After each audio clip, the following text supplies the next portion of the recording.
Eddie. Come in, Eddie.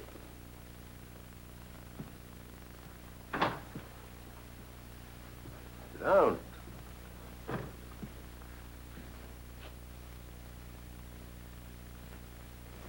a cold night like this, out for a stroll?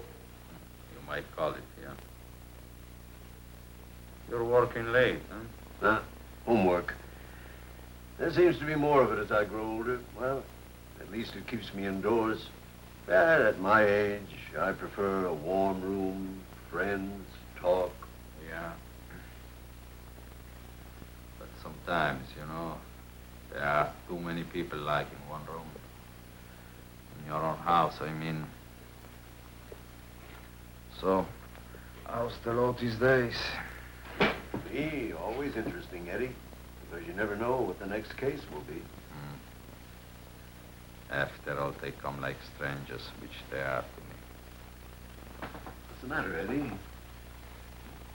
My wife's cousins, and one of them, this kid, I don't like him getting my niece crazy. Well, I don't see how I can help you, Eddie. Is there a question of the law anywhere? That's what I want to ask you. Well, there's nothing illegal about a girl falling in love with an immigrant. Yeah. But what about if the only reason is to get his papers? First of all, you don't know that. I see it in his eyes. Eddie, I'm a lawyer. I can only deal in what's provable. You understand that, don't you? Now, can you prove that? I know what's in his mind, Mr. Alfieri. Eddie, can you prove that? Listen. Will you listen a minute? A man, when he comes into the country, illegal, don't he stand to reason he's gonna take every penny and put it away? Because they don't know from one day to another, right? All right. He's spending. This guy ain't worried. This guy's here. So it must be that he's got it all laid out in his mind already. He's staying, right? What about it?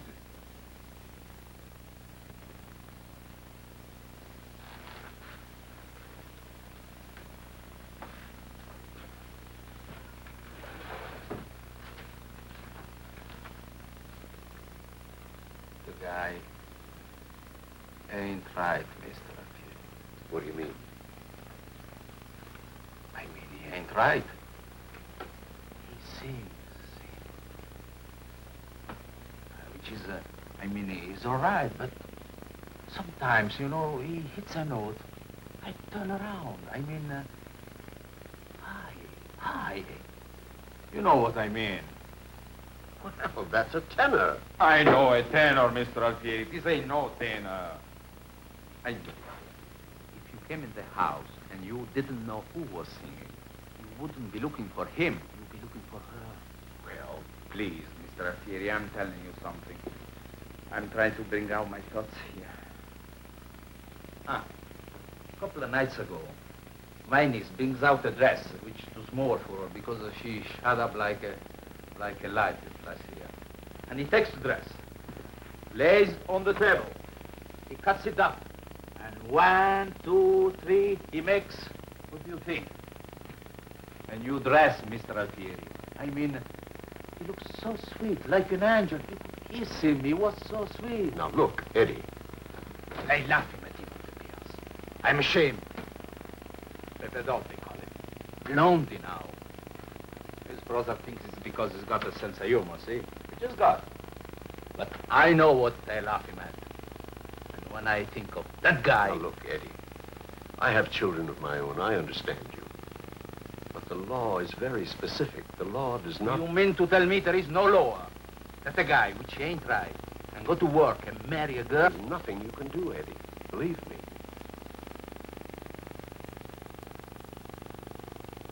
Nothing. Nothing at all. There's only one legal question here. What? Manner in which they entered the country. But I don't think you want to do anything about that, do you? You mean? Well, they did enter illegally. Oh, no, I wouldn't do nothing about that. All right, then. Let me talk now, will you? Mr. Alfieri, I can't believe what you tell me.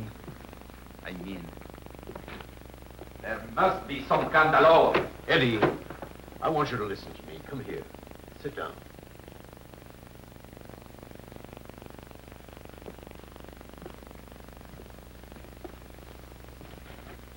Sometimes God mixes up the people.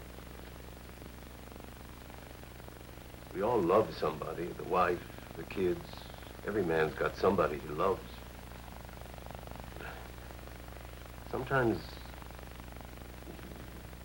there's too much, you know what I mean? A man works hard, brings up a child. Sometimes it's a daughter, sometimes it's a niece.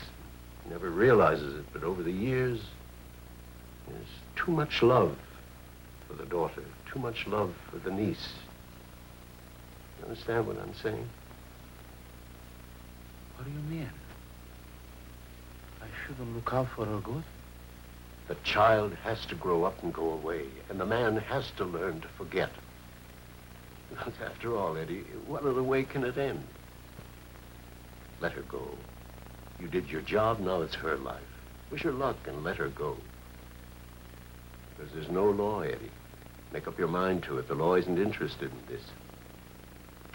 Even if he's a punk? There's nothing you can do.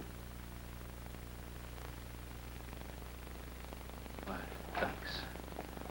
Thanks very much. What are you going to do? What can I do? I'm a patsy. What can a patsy do? I work like a dog 20 years, so a punk would have her. So that's what I done. I mean, in the worst times, the worst, when there wasn't a ship coming into harbor, I didn't stand around looking for relief. I hustled. When there was empty piers in Brooklyn, I went to Hoboken, Staten Island, West Side, Jersey, all over. Because I made a promise. I took out of my own mouth to give to her. I took out of my wife's mouth. There were plenty days I walked hungry in this city. And now, I gotta sit in my own house and look at an no-good, stinking punk like that, which he came out of nowhere. I take the blankets off my bed for him, and like a dirty thief, he comes and puts his dirty, filthy hands on her. But, Eddie, she's a woman now. He's stealing from me! I gave you my advice, Eddie. That's it. Thanks. Thanks very much. Eddie, put it out of your mind. Can you do that?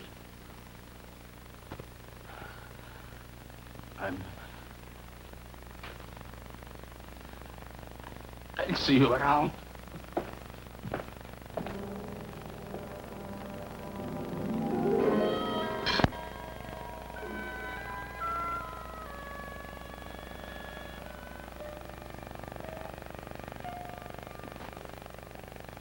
You know where they went, Bee? Where? They went to Africa once. On a fishing boat. No, it's true, Eddie. I didn't say nothing. I was never even in Staten Island. You didn't miss nothing. How long did it take you, Marco, to get to Africa? Oh, 2 days. We go all over. Once we go to Yugoslavia. They pay all right on them boats. If they catch a fish, they pay all right. Marco, what I don't understand is the ocean is full of fish and everybody's starving. They gotta have boats, nets. They need money. Oh, I mean, couldn't they like this from the beach? You know, like they do in Coney Island. Sardines.